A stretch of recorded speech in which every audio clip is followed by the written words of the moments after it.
Revista Espírita, 1863, Jornal de Estudos Psicológicos. Ano 6º, número 1, janeiro, segunda parte. Algumas palavras sobre o Espiritismo, extraído do Ico de Sétif, Argélia, 9 de novembro de 1862. Já desde algum tempo o mundo se agita, estremece e desafia. Sua alma sofre e passa por grandes dificuldades. Admitamos que o espírito não existe e que tudo quanto se diz a respeito seja produto do erro, da alucinação de alguns espíritos doentios.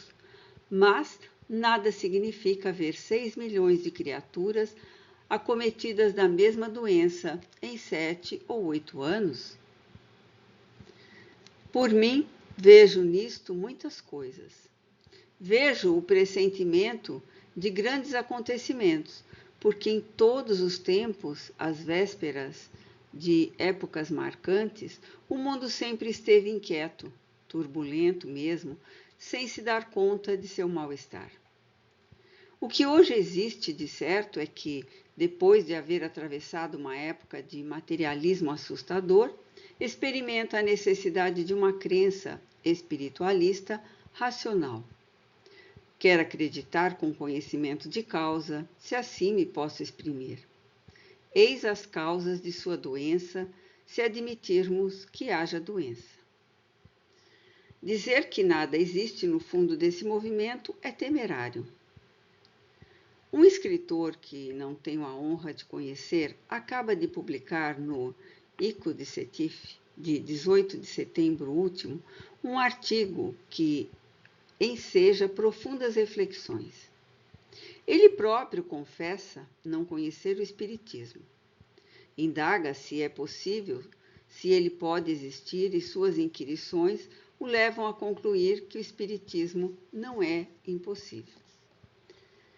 Seja como for, os espíritas têm hoje o direito de se regozijarem, pois os homens de escola querem consagrar uma parte de seus estudos à busca do que uns chamam verdade e outros um erro.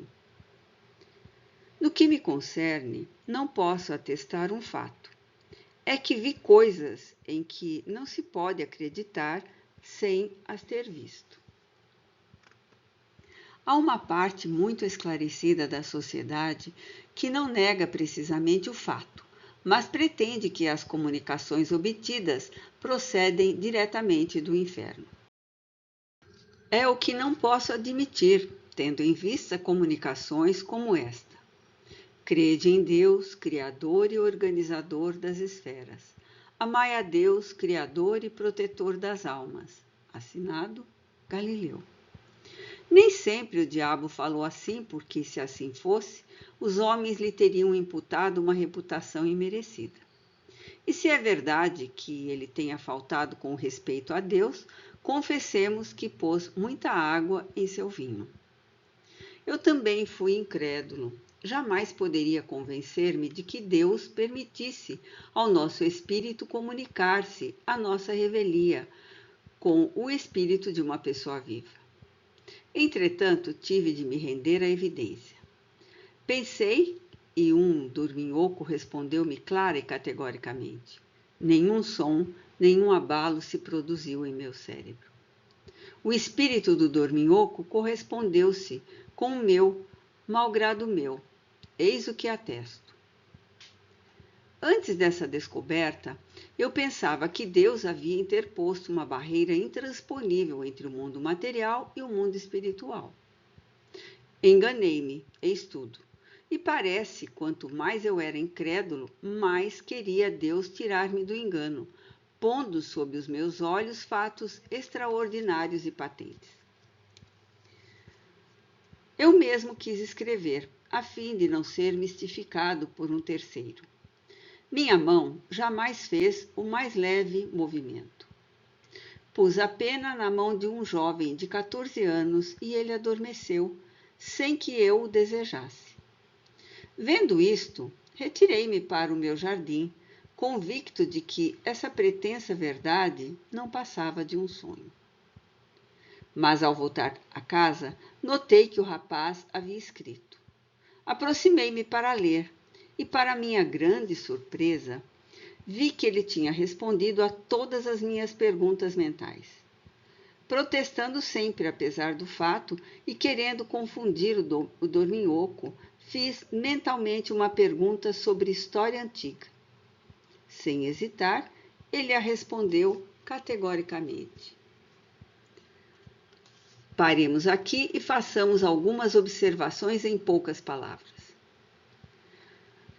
Supondo não tenha havido intervenção de espírito do outro mundo, é inegável que o espírito do dorminhoco e o meu estavam em perfeita correspondência. Em minha opinião, eis um fato que me merece estudo. Mas há homens tão sábios que nada têm a estudar e preferem dizer que sou um louco. Um louco? Pois seja. Mais tarde, porém, veremos quem está errado. Se eu tivesse articulado uma só palavra, se tivesse feito o mais leve gesto, não me teria convencido. Mas não me mexi e nem falei. Que digo? Nem mesmo respirei. Pois bem, haverá um sábio que queira conversar comigo, sem dizer uma palavra ou sem me escrever? Alguém que queria traduzir meu pensamento sem me conhecer, sem me ter visto? E admitindo que houvesse tal sábio, eu não o poderia enganar, mesmo lhe falando, sem que ele o suspeitasse? Isto não aconteceria com o médium em questão. Tentei muitas vezes, mas não fui bem sucedido. Se me permitirdes, darei a seguir algumas comunicações que obtive. C. Resposta a uma pergunta sobre o espiritismo do ponto de vista religioso. A pergunta que se segue nos foi enviada por uma pessoa de Bordeaux, a quem não temos a honra de conhecer, e sua resposta será dada pela revista, tendo em vista a instrução de todos. Li numa de vossas obras: o Espiritismo não se dirige àqueles que têm uma fé religiosa qualquer, com vista a dissuadi-los e aos quais essa fé basta a sua razão e a sua consciência, mas a numerosa categoria dos indecisos, dos incrédulos, etc. E por que não? O Espiritismo, que é a verdade, não deveria dirigir-se a todos? A todos os que estão em erro? Ora, os que creem numa religião qualquer, protestante, judaica, católica ou outra qualquer, não estão em erro? Indubitavelmente, porque as diversas religiões hoje professadas dão como verdades incontestáveis e nos obrigam a crer em coisas completamente falsas, ou, pelo menos, em coisas que podem até vir de fontes verdadeiras, mas falseadas em sua interpretação. Se está provado que as penas são apenas temporárias, e Deus sabe se é um leve erro confundir o temporário com o eterno, que o fogo do inferno é uma ficção e que, se em vez de uma criação em 6 dias, trata-se de milhões de séculos, etc. Se tudo isto está provado, digo eu, partindo do princípio de que a verdade é una, as crenças oriundas de uma interpretação tão falsa desses dogmas não são nem mais nem menos do que falsas, pois uma coisa é ou não há meio termo. Por que então o Espiritismo não se dirige também a todos os que acreditam em absurdos para os dissuadir, como aos que em nada creem ou que duvidam, etc.? Aproveitamos a oportunidade da carta, da qual extraímos as passagens acima, para lembrar, uma vez mais, o objetivo essencial do Espiritismo, sobre o qual o autor da carta não parece bastante edificado. Pelas provas patentes que dá da existência da alma e da vida futura, base de todas as religiões, o Espiritismo é a negação do materialismo e, por conseguinte, se dirige aos que negam ou duvidam. É bem evidente que os que não creem em Deus e na alma não são católicos, nem judeus, nem protestantes, seja qual for a religião em que tiverem nascido. Não seriam sequer maometanos ou budistas. Ora, pela evidência dos fatos, são levados a crer na vida futura com todas as suas consequências morais. São livres para adotar mais tarde o culto que melhor lhes convenha à razão ou à consciência. Mas aí se detém o papel do Espiritismo. Ele é o responsável por 3/4 do caminho, ajuda a transpor o passo mais difícil, o da incredulidade. Compete aos outros fazer o resto. Mas, poderia dizer o autor da carta, e se nenhum culto me convier? Muito bem, fica então como estáis. Aí o Espiritismo nada pode. Ele não se encarrega de vos fazer abraçar um culto à força, nem de discutir para vós o valor intrínseco dos dogmas de cada um. Deixa isto à vossa consciência. Se o que o Espiritismo dá não vos basta, buscai entre todas as filosofias existentes uma doutrina que melhor satisfaça as vossas aspirações. Os incrédulos e os indecisos formam uma categoria muito numerosa. Quando o Espiritismo diz que não se dirige aos que têm uma fé qualquer e aos quais esta é bastante, significa que não se impõe a ninguém e não violenta consciência alguma. Dirigindo-se aos incrédulos, chega a convencê-los por meios próprios, pelos raciocínios que sabe terem acesso à sua razão, porquanto os outros foram impotentes. Numa palavra, tem o seu método com o qual obtém diariamente belíssimos resultados, mas não tem uma doutrina secreta. Não diz a uns, abri os ouvidos, e a outros, fechai-os. A todos fala pelos seus escritos, e cada um é livre para adotar ou rejeitar sua maneira de encarar as coisas. Desse modo, faz crentes fervorosos dos que eram incrédulos. É tudo o que ele quer. Aquele que dissesse, tenho minha fé e não quero mudá-la. Creio na eternidade absoluta das penas, nas chamas do inferno e nos demônios. Continuo até crendo que é o sol que gira, porque a Bíblia o diz, e creio ser este o preço de minha salvação. Responde o Espiritismo. Conservai as vossas crenças, já que elas vos convêm. Ninguém procura vos impor outra. Eu não me dirijo a vós, pois nada quereis de mim. E nisto ele é fiel ao seu princípio de respeitar a liberdade de consciência. Se alguns se julgam em erro, são livres para buscar a luz, que brilha para todos. Os que se julgam certos têm liberdade de desviar o olhar. Mais uma vez, o Espiritismo tem um objetivo do qual não quer nem se deve afastar, sabe o caminho que a ele deve conduzir e o seguirá, sem se desviar pelas sugestões dos impacientes. Cada coisa vem a seu tempo. Querer ir muito depressa é muitas vezes recuar ao invés de avançar. Ainda 2 palavras ao autor da carta. Parece-nos que ele fez uma falsa aplicação do princípio de que a verdade é una, concluindo daí que certos dogmas, como o das penas futuras e da criação, receberam uma interpretação errada, devendo, pois, tudo ser falso na religião. Não vemos todos os dias as próprias ciências positivas reconhecerem certos erros de detalhes, sem que por isso a ciência esteja radicalmente errada? A Igreja não se alinhou com a ciência a propósito de certas crenças de que outrora fazia artigos de fé? Não reconhece hoje a lei do movimento da Terra e dos períodos geológicos da criação, que havia condenado como heresias?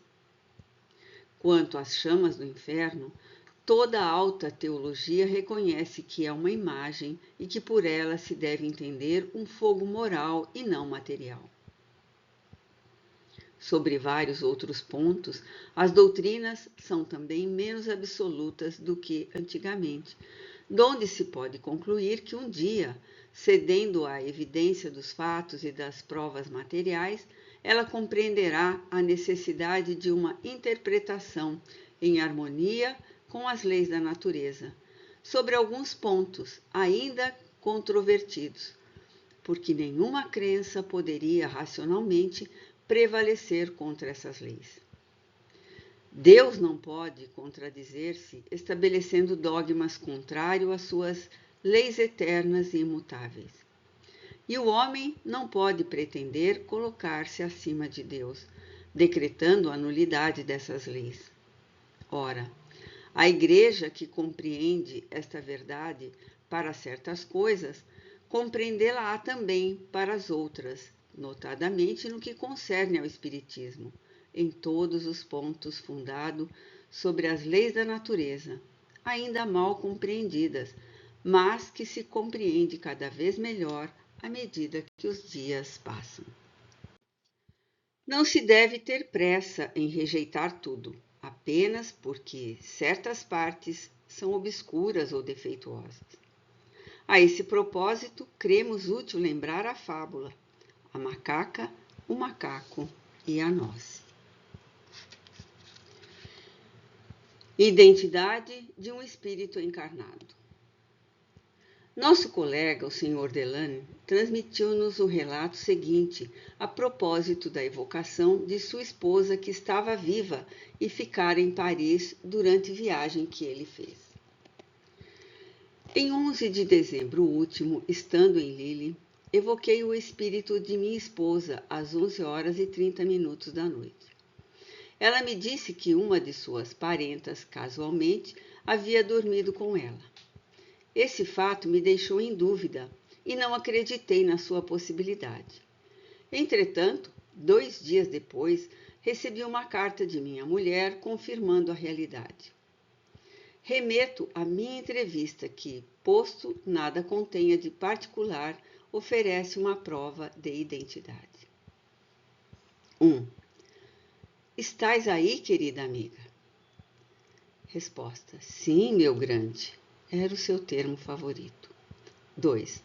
Vês os objetos que me cercam? Resposta: vejo-os bem. Sinto-me feliz por estar perto de ti. Espero que estejas bem agasalhado. Eram 11h30. Eu chegava de Arras. Não havia aquecimento no quarto. Estava vestido com meu casaco de viagem e nem mesmo tinha tirado o cachecol. 3.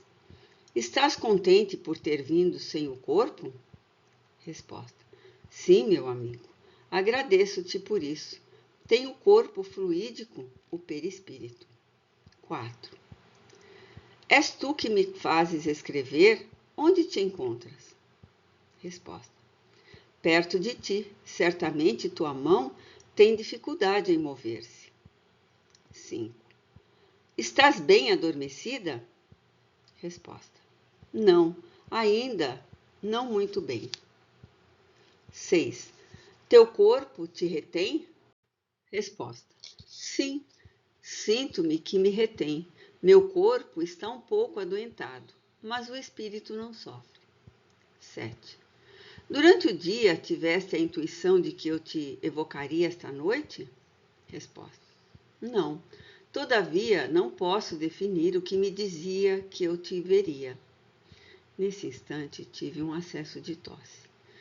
Tu tosses sempre, amigo. Cuida-te um pouco. 8. Podes ver meu perispírito? Resposta: não. Só posso distinguir o teu corpo material. 9. Tu te sentes mais livre e melhor do que com o corpo? Resposta: sim, porque não sofro mais. Numa carta posterior, fiquei sabendo que ela estava indisposta. 10. Vês espíritos ao meu redor? Resposta: não. Contudo, gostaria de os ver. 11. Tens medo de ficar só em casa? Resposta: Adélia está comigo. Esta criatura, uma de nossas parentas, jamais dorme em nossa casa. Só a vemos raramente. 12. Como é que Adélia está contigo? Dormiu contigo? Resposta: sim, por acaso. 13. És tu mesma quem falas, esposa querida? Resposta: sim, amigo, sou eu mesma. 14. Vês bem claro aqui? Resposta: sim, tudo irradia melhor que tua luz fraca. Eu só dispunha de uma vela num grande quarto. 15. Tu te comunicas por intuição ou mecanicamente? Resposta: atuo mais particularmente sobre o teu cérebro, que está apto a receber mais facilmente. Apesar disso, dirijo ao mesmo tempo tua mão. 16. Como podes ver que meu cérebro é apto a receber as comunicações espíritas? Resposta: é pelo desenvolvimento que teus órgãos adquiriram há pouco tempo, o que prova que foi preciso. Nesse instante, soa meia-noite e o espírito para. 17. Ouves o som do pêndulo? Resposta: sim. Fiquei impressionada com esse som anormal. É semelhante à música celeste que ouvi no sonho que te contei. Com efeito, pouco tempo antes de minha partida, ela havia tido um sonho maravilhoso no qual ouvira uma harmonia singular. Sem dúvida, naquele momento, eu não pensava no sonho, que havia esquecido completamente. Portanto, não podia ser reflexo do meu pensamento, uma vez que dele ninguém mais tinha conhecimento. Estando só, naquela ocasião, vi nessa revelação espontânea uma nova prova da identidade do espírito de minha mulher. O espírito termina a frase começada acima. Muita força em tão pouco tempo. 18. Queres que eu evoque meu anjo da guarda para controlar tua identidade? Isto te incomodaria? Resposta: podes fazê-lo. 19. Ao meu anjo da guarda. É mesmo o espírito de minha mulher que acaba de me falar? Resposta: é tua esposa que te fala e está satisfeita por te ver. 20. A minha esposa: viste meu anjo da guarda? Resposta: sim, é resplandecente de luz. Apenas apareceu e desapareceu. 21. Ele te viu? Resposta: sim, olhou-me com olhos de celeste clemência, e eu, confusa, prosternei-me. Adeus, meu grande, sou forçada a deixar-te. Observação: se esse controle se tivesse limitado à resposta do anjo da guarda, teria sido insuficiente, pois implicaria, por sua vez, controlar a identidade do anjo da guarda, levando-se em conta que um espírito enganador poderia ter usurpado o nome. Nada há nessa simples afirmação que revele sua qualidade. Em casos semelhantes, é sempre preferível fazer o controle por um médium estranho, que não estivesse sob a mesma influência. Evocar ele próprio um espírito para controlar outro nem sempre oferece garantia suficiente, sobretudo se pede permissão ao suspeito. No caso em questão, encontramos a prova na descrição que o espírito faz do anjo da guarda. Um espírito enganador não poderia ter tomado aquele aspecto celeste. Aliás, reconhece-se em todas as suas respostas um cunho de verdade, que a fraude seria incapaz de simular. sessão da noite seguinte. 22. Estás aí? Resposta. Sim, vou dizer o que te preocupa. Adélia. Pois bem, ela realmente dormiu comigo, eu te juro. 23. Teu corpo está melhor? Resposta. Sim, não era nada. 24. Hoje vês espíritos perto de ti? Resposta. Ainda não vejo, mas pressinto alguém, pois estou muito inquieta por estar só. 25. Ora, boa amiga, e talvez melhores. Resposta. Sim, é o que vou fazer. Dize comigo. Meu Deus, grande e justo, abençoai-nos, absolvei-nos de nossas iniquidades. Fazei graças aos filhos que vos amam. Dignai-vos inspirar-lhes as vossas virtudes e concedei-lhes a graça insigne de um dia serem contados entre os eleitos. Que a dor terrestre nada lhe pareça em comparação com a felicidade que reservais aos que vos amam sinceramente. Absolvei-nos, Senhor, e continuai a nos prodigalizar os vossos benefícios pela intercessão divina da mais pura e angélica Santa Maria, Mãe dos pecadores e a misericórdia encarnada. Observação.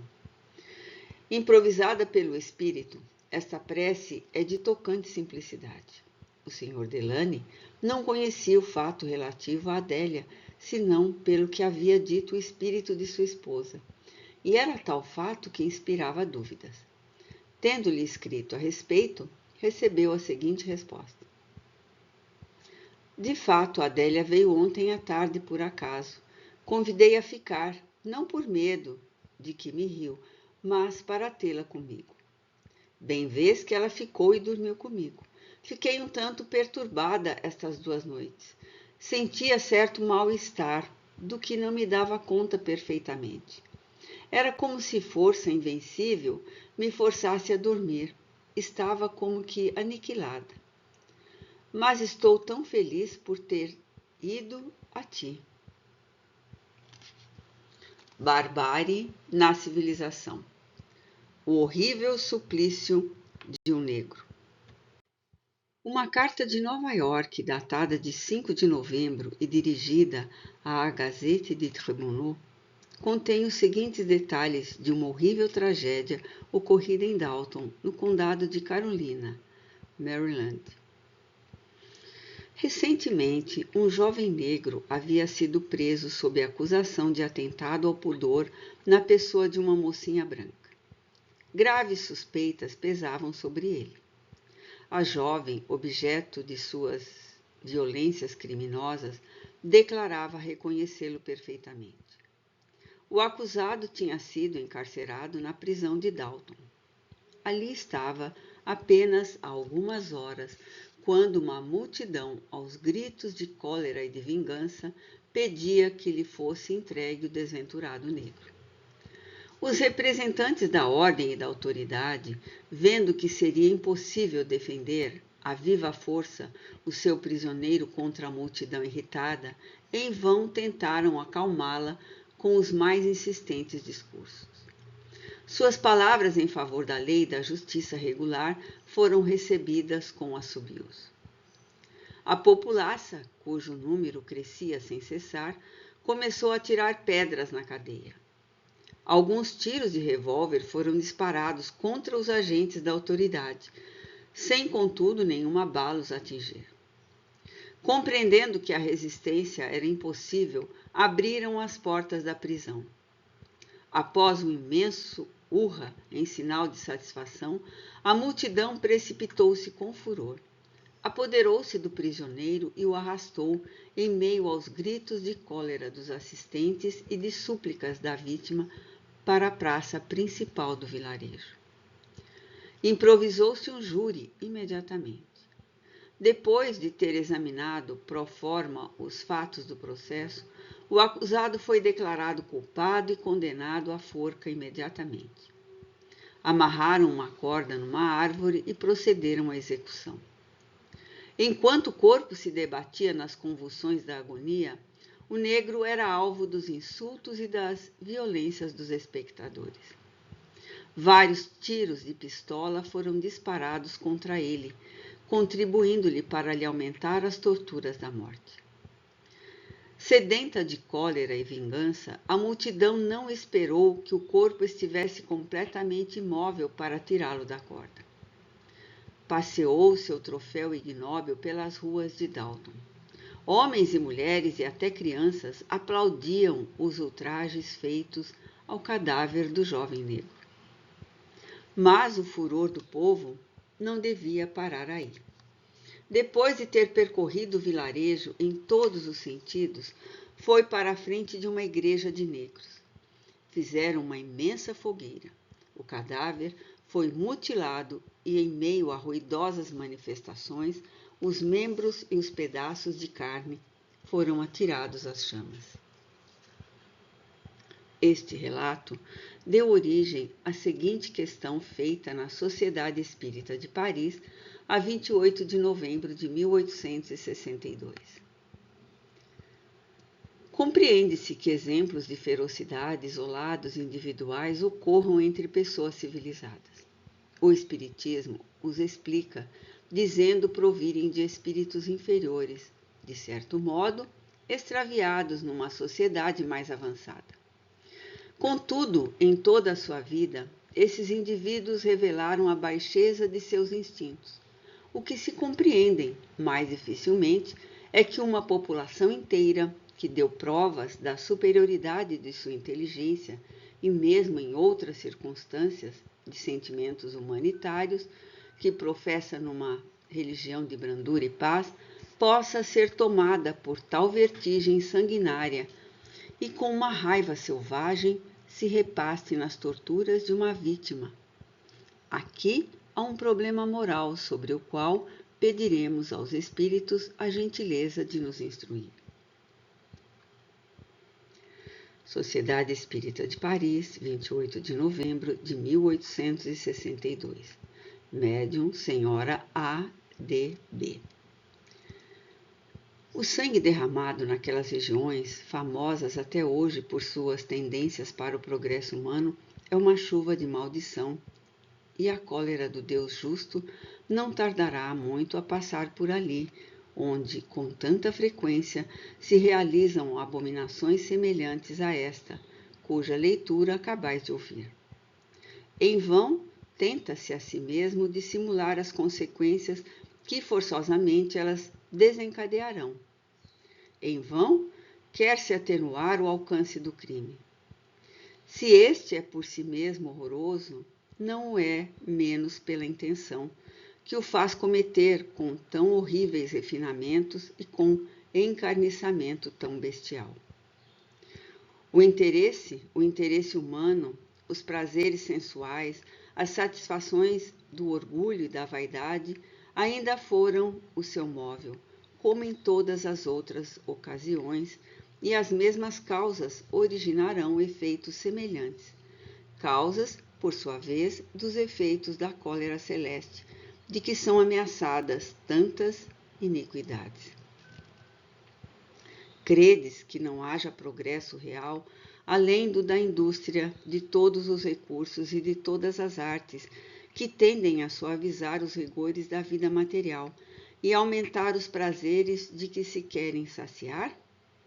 Não. Não se acha apenas nisto o progresso necessário à elevação dos espíritos, que só temporariamente são humanos, e não devem ligar às coisas humanas senão o interesse secundário que elas merecem.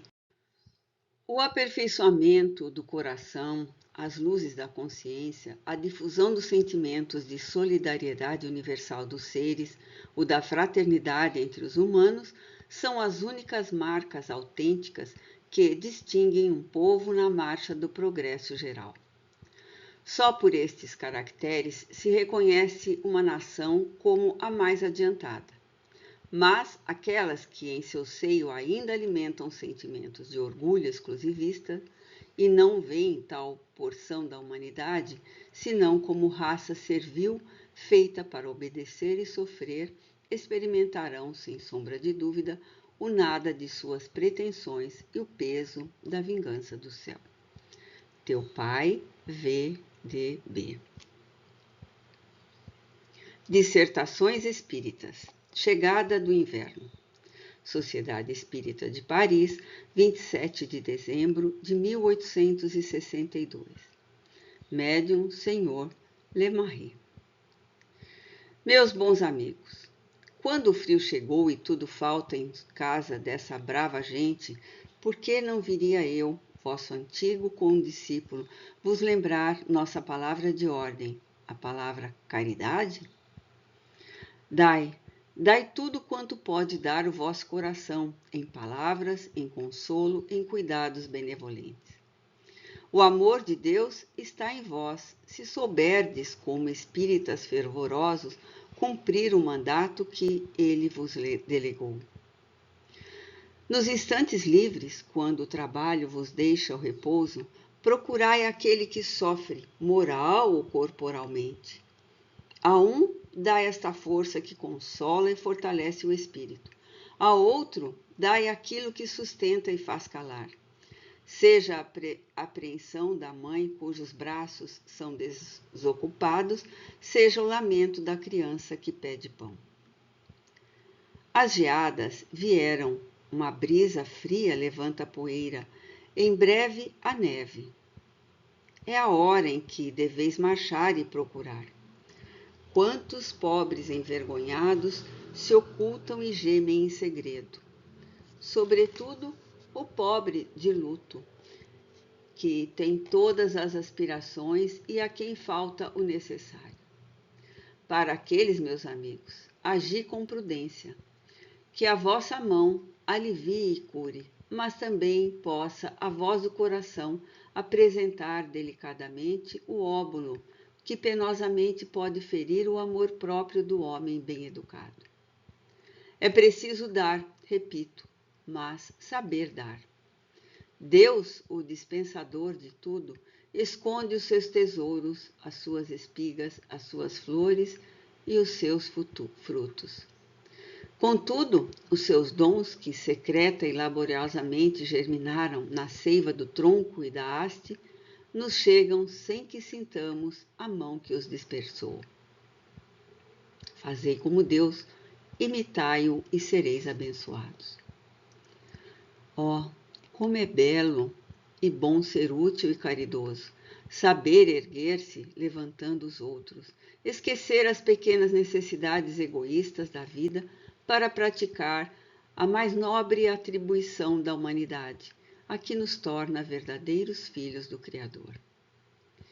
E que ensinamentos para os vossos filhos vos imitam, vosso exemplo dá frutos, porque todo ramo bem enxertado é abundância. O futuro espiritual da família depende sempre da forma que derdes a todas as vossas ações. Eu vou-lo digo, e nunca seria demais repetir, que ganhareis espiritualmente se derdes e consolardes, porque Deus vos dará e vos consolará em seu reino, que não é deste mundo. Neste, a família que honra e bendiz o seu chefe inteligente, nesta parcela de realeza que Deus lhe deixou, é uma atenuação de todas as dores que acompanham a vida. Adeus, meus amigos. Sede todo amor, todo caridade. Sanson. Lei do Progresso. Lyon, 17 de setembro de 1862. Médium Senhor Emílio V. Nota. Esta comunicação foi recebida na sessão geral presidida pelo Senhor Allan Kardec. Se considerarmos a humanidade em seu estado primitivo e em seu estado atual, quando sua primeira aparição na Terra marcava seu ponto de partida e agora que percorreu uma parte do caminho que leva à perfeição, parece que todo bem, todo progresso, toda filosofia, enfim, não possa nascer senão do que lhe é contrário. Com efeito, Toda formação é o produto de uma reação, assim como todo efeito é gerado por uma causa. Todos os fenômenos morais, todas as formações inteligentes são devidos a uma perturbação momentânea da própria inteligência. Apenas na inteligência devemos considerar dois princípios: um imutável, essencialmente bom, eterno, como tudo o que é infinito; outro temporário, momentâneo, que não passa de agente empregado para produzir a reação de onde sai cada vez a progressão dos homens. O progresso abrange o universo durante a eternidade e jamais se espalha tanto como quando se concentra num ponto qualquer. Não podeis abarcar num só golpe de vista a imensidade que vive, isto é, que progride. Mas olhai em redor de vós o que vedes. Em certas épocas, e podemos dizer em momentos previstos, designados, surge um homem que abre um caminho novo, que escarpa os rochedos áridos de que se acha semeado um mundo conhecido da inteligência. Muitas vezes, esse homem é o último entre os humildes, entre os pequenos, e, contudo, penetra as altas esferas do desconhecido. Arma-se de coragem, pois esta lhe é necessária para lutar corpo a corpo contra os preconceitos, contra os usos que lhes foram transmitidos. É-lhe necessária para vencer os obstáculos que a má-fé semeia sob seus passos. Porque enquanto restarem preconceitos a derrubar, restarão abusos e interessados nos abusos. É-lhe necessária porque deve lutar, ao mesmo tempo, contra as necessidades materiais de sua personalidade. E, neste caso, sua vitória é a melhor prova de sua missão e de sua predestinação. Chegado a este ponto, em que a luz escapa bastante forte do círculo do qual é o centro, todos os olhares se voltam para ele. Ele assimila todo o princípio inteligente e bom. Reforma e regenera o princípio contrário a despeito dos prejuízos, apesar da má-fé e malgrado as necessidades. Chega ao seu objetivo, faz a humanidade transpor um grau e conhecer o que não era conhecido. Este fato já se repetiu muitas vezes e ainda se repetirá muitas outras, antes que a Terra tenha atingido o grau de perfeição que convém à sua natureza. Mas tantas vezes quantas forem necessárias, Deus fornecerá a semente e o trabalhador. Esse trabalhador é cada homem em particular, como cada um dos gênios que a ilustram por uma ciência muitas vezes sobre-humana. Em todos os tempos, houve esses centros de luz, esses pontos de ligação. O dever de todos é aproximar-se, ajudar e proteger os apóstolos da verdade. É o que o Espiritismo vem dizer ainda. Apressai-vos, pois, vós todos que sois irmãos pela caridade.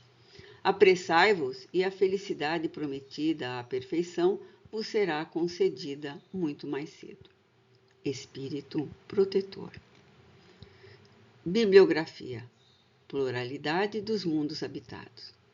Estudo em que são expostas as condições de habitabilidade das terras celestes, discutidas do ponto de vista da astronomia e da fisiologia, por Camille Flammarion, calculador do Observatório Imperial de Paris, vinculado ao escritório das longitudes, etc. Nota 5 de Allan Kardec. Brochura grande em 8, preço 2 francos, pelo correio. Livraria Bachelier. Livreiro impresso do Observatório 55, Qual de Grand Augustin. Embora não se cuide de espiritismo nesta obra, o assunto é daqueles que entram no quadro de nossas observações e dos princípios da doutrina. Nossos leitores serão gratos por lhe havermos chamado a atenção, por estarmos, antes de tudo, convencidos do enorme interesse que terão por essa leitura duplamente cativante, pela forma e pelo fundo. Nela encontrarão, confirmada pela ciência, uma das revelações capitais feitas pelos espíritos.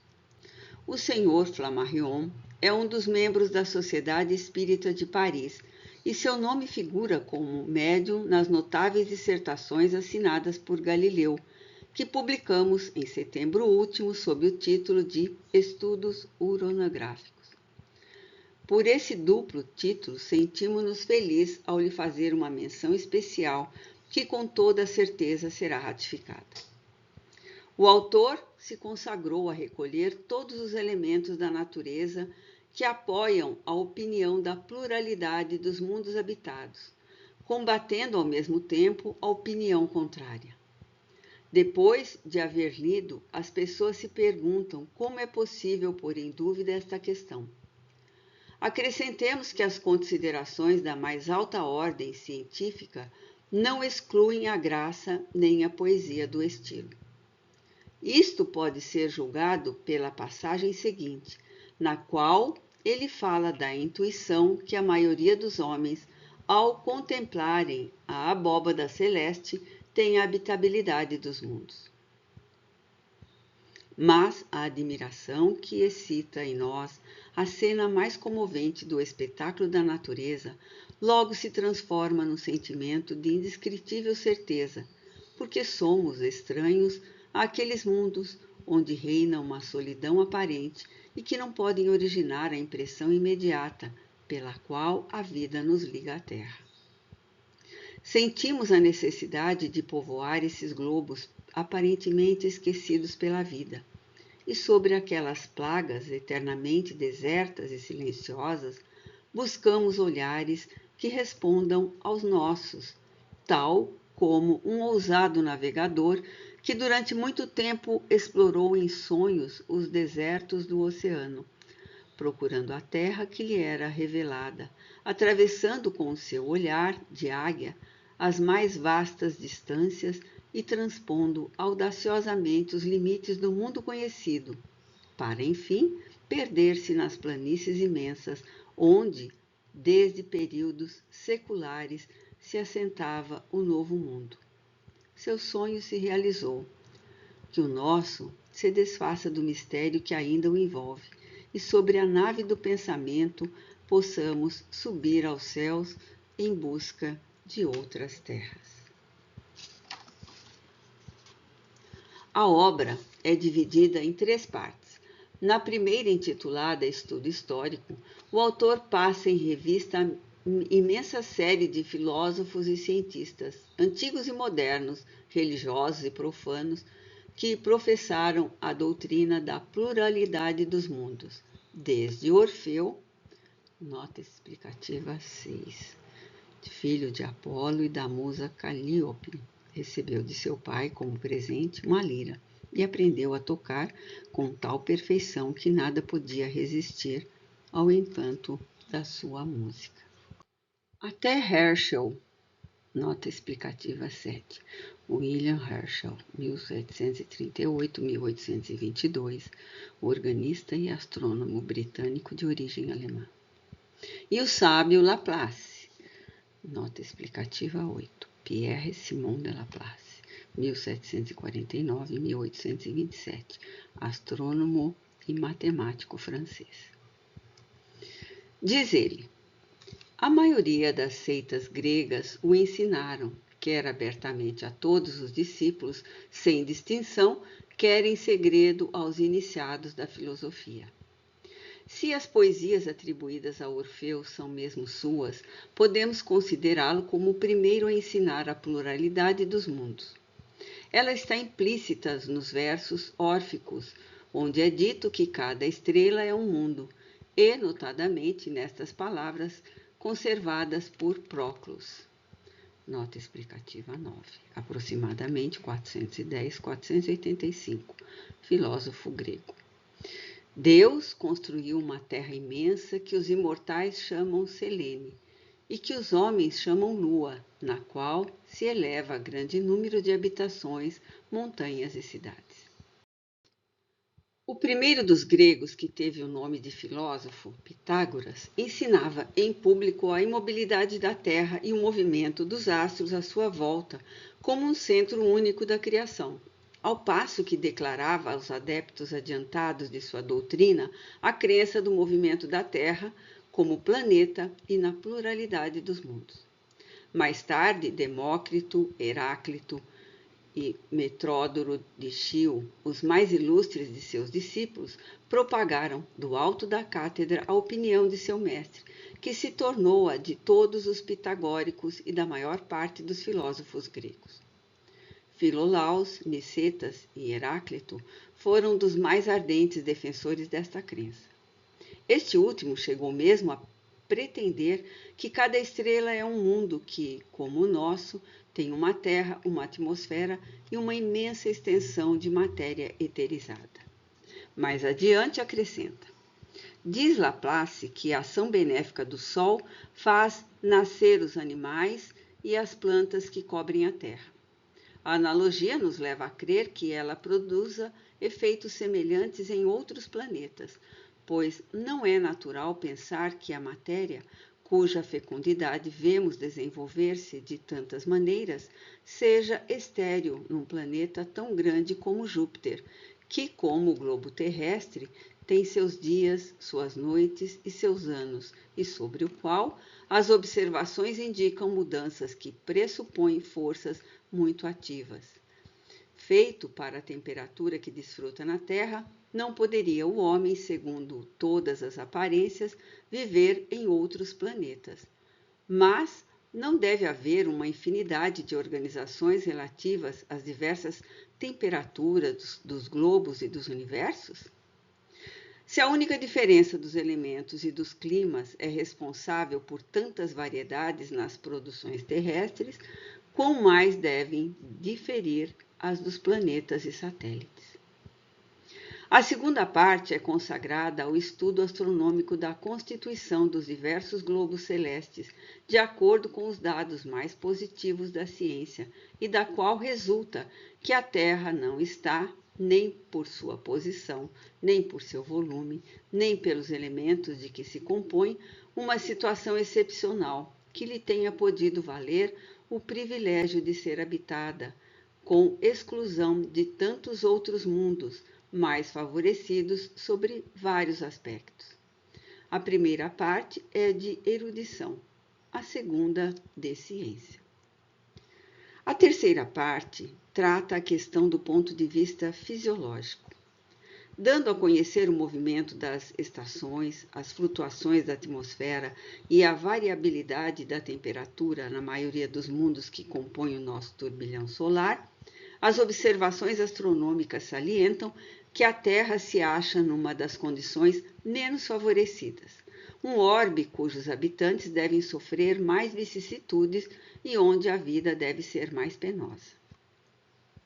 Daí, o autor conclui não ser racional admitir, haja Deus, reservado para a morada do homem, um desses mundos menos favorecidos, enquanto os mais bem dotados seriam condenados a não abrigar nenhum ser vivo. Tudo isso é estabelecido não sobre uma ideia sistemática, mas sobre dados positivos para os quais todas as ciências contribuíram: astronomia, física, química, meteorologia, geologia, zoologia, fisiologia, mecânica, etc. Acrescenta ele: de todos os planetas, o mais favorecido sob todos os aspectos é o magnífico Júpiter, cujas estações apenas distintas têm ainda a vantagem de durar 12 vezes mais que as nossas. Esse gigante planetário parece planar nos céus como um desafio aos frágeis habitantes da Terra, dando-lhes a entrever os pomposos quadros de uma longa e suave existência.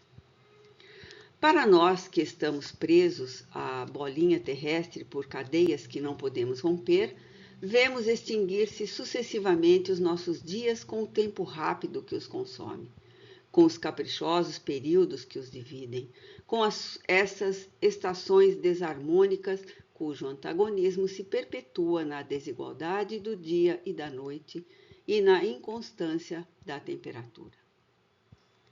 Após o eloquente quadro que o homem deve sustentar contra a natureza, a fim de prover a sua subsistência das evoluções geológicas que alteram a superfície do globo e ameaçam aniquilá-lo, acrescenta: depois de tais considerações, pode ainda pretender-se seja este globo, mesmo para o homem, o melhor dos mundos possível e que muitos outros corpos celestes não lhe possam ser infinitamente superiores.